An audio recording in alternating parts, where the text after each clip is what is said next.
Being wealthy is one of the important things that many people strive to achieve. I'm talking about this.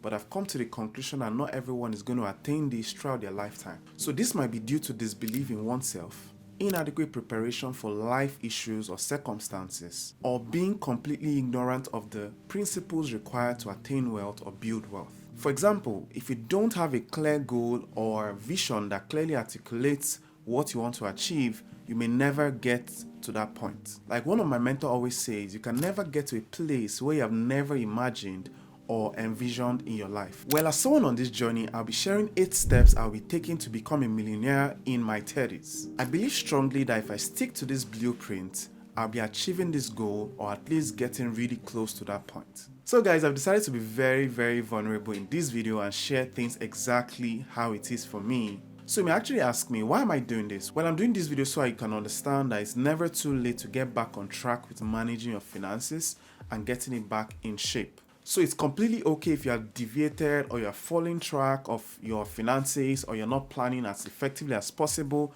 Now is the time to get that right. So all you necessarily need to do is to set up your goal once again if you don't have one, and then stick to the plan and keep on with that on a continuous improvement basis. So here are the 8 things I started doing or will start to do in the coming months or in the coming years in order to achieve my objective. So I need you to understand that this may not be a completely exhaustive list because there are a couple of things which I've done previously which I would not capture in this video. So number one thing I want to do is to stop buying or spending on things I actually do not need. So I understand in the previous video, which I've tagged right here, I talked about very effective cost saving strategies which I adopted to save a significant amount of money within a short period of time. Now that's given. However, I understood that a couple of areas which I neglected that are minimal expenditures, or I overlooked those expenditures and they ended up amounting to something significant down the line. Now, let me give you a very fun fact. Did you know that if you invested an extra $25 every week for the next 40 years, you'll be making an additional $277,000 as your overall savings or investment? So that $25, ensure to use it the right way. So I picked up my budget and performed a trend analysis on my expenditure or cost heads and identified a number of areas which I knew that I needed to work on. I'm just going to talk about just 4 of them in this video. The first is traveling. Now I had to reduce my traveling significantly for the year by establishing a maximum limit which I did not want to exceed in a particular year. And I also reduced the number of trips planned for the year. That way I could save some costs. So the second area is shopping or clothing. So I've really not been that person that would significantly stick to very high brands and all that. I'm more of the generic branded person. I don't really mind. However, I noticed that one of my major challenges was periodic impulse purchase. Let me give a clear example. For instance, I want to buy just one shirt. I go into the store to pick up that shirt and realize that other nicer things which I might just need or love to purchase, I end up purchasing more than just that one shirt and going home with a lot of regrets. Now, this is something I decided to work on significantly. So what am I planning to do in this area? Number one is to have a list of things I want to buy and be disciplined about purchasing just those items. The second thing I also want to do is to purchase with cash if possible, which means that if I don't have the funds, I might end up not purchasing those items. The third thing I want to do is, if I'm going to use my card to make those purchases, then I'm going to have to transfer funds into that account strictly for purchasing those items, which means that I will not be able to exceed whatever amount that is on that card. The third area is what I call dining out. Now I noticed that I was slacking a bit in this area of spending in dining out or going out to eat in restaurants and so on. So specifically, I noted that my expenditure on dining out had increased by more than 30%. And this was because of invitations I was getting, such as going on dates or going for birthdays or any kind of invitation or parties and so on.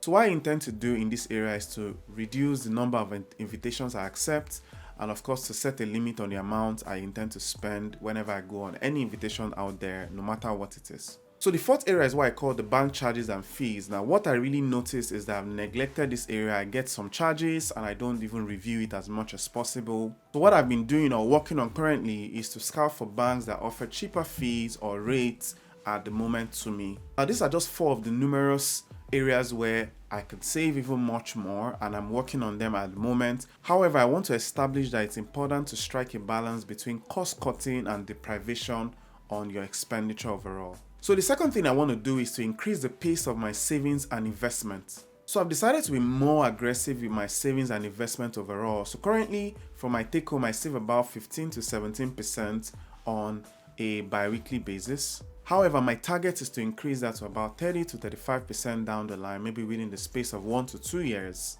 The other thing I want to do is to set up sinking fund accounts specifically for any major projects I want to do.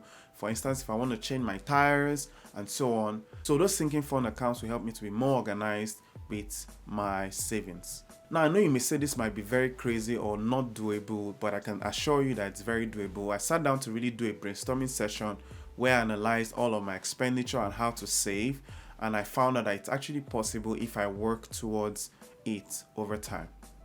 So the third thing I want to do is to increase my income streams. So in order to increase my income streams, there are 4 actions I'm going to be taking. The first is to kickstart up to 3 businesses within the next 12 months. So these 3 businesses will be a combination of businesses that I'm going to run on my own or those I will partner with people. So currently I have an incorporation which I can use to run my business, and I'm also currently running the process of partnering with people to start up different kind of businesses that I want to embark on. So in order to be very efficient in this process, what I've started doing or I've planned to do is to set up a personal brainstorming session. Now, what am I going to do in that session? It's just simply to sit down every single day or most days of the week and look at the challenges I had throughout the day and determine what kind of solutions can I prefer to those challenges. Now, those solutions are these things I can develop. If yes, I also need to ask myself, is there a solution already existing addressing these challenges or these issues? If there's none, then I may have to think about how to come up with something. Otherwise, if there's something existing, if there's a currently existing solution, I need to think of how to make it more efficient or make it better. So the second thing I can do to increase my income stream is to upskill myself in information technology space. So something I've been doing in the last couple of weeks, or I would say months, is to research on areas where there is high demand for, IT skills, and then there's low supply of human workforce. So this I've been doing by doing my desktop research, asking questions and inquiries as the case may be. So in the process of also doing that, I'm also acquiring knowledge on how to improve myself through self-study or looking to enroll in places or trainings where I can equip myself with such knowledge that can help me stand strong in that area. So my plan is to either work as a contractor where I provide consulting services, or just stand as a sole provider for those services. So the next way I can increase my income stream is to invest in intellectual property that will generate passive income for me. So I've gathered so much knowledge from my decade-long experience in finance, investing, accounting, and business management, and I intend to document all of that knowledge and of course monetize it. So all of this I intend to do through creating courses, developing master classes, having trainings, seminars, mastermind sessions, and even going for speaking engagements as the case may be. The last area is through affiliate income. I intend to grow my followers or subscribers and of course gain affiliate income if they purchase anything I'm also talking about basically. So the fourth step I intend to embark on or take in order to achieve my millionaire status in my 30s is through continuous research, knowledge improvement, and of course networking with as many people as possible that can help me improve myself. So my plan includes, number 1, to read as many books as possible, maybe one book in 1 to 2 months, attend more networking sessions like on LinkedIn, Eventbrite that speaks particularly on finances and money management, join groups and continuously promote my Discord channel